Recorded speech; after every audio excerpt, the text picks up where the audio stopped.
me demande si avec un effort mental intense, on peut provoquer ou en tout cas accentuer une hypoglycémie réactionnelle. Alors pour provoquer à lui seul, je te dirais que c'était un peu trop gros.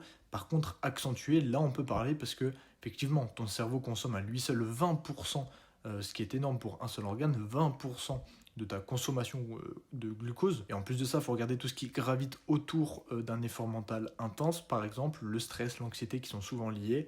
Et là, ton corps va réagir en sécrétant du cortisol, en sécrétant de l'adrénaline, qui vont être des hormones qui vont prendre ton sucre et le mettre dans ton sang. Sauf que derrière, ton pancréas va réagir en sécrétant lui de l'insuline, une hormone qui va prendre ton sucre et le remettre dans les cellules. Et ça peut créer des hypoglycémies réactionnelles. En plus de ça, du côté de ton cerveau, lui, il va voir que tes stocks de sucre sont en train de diminuer. Donc, il va te demander d'aller manger du sucre. Et toi, comme tu vas mal te gérer, tu vas prendre du sucre rapide, des cochonneries, des bonbons, etc. Et donc, tu vas faire un pic glycémique au début, puis ça va se transformer en hypoglycémie réactionnelle.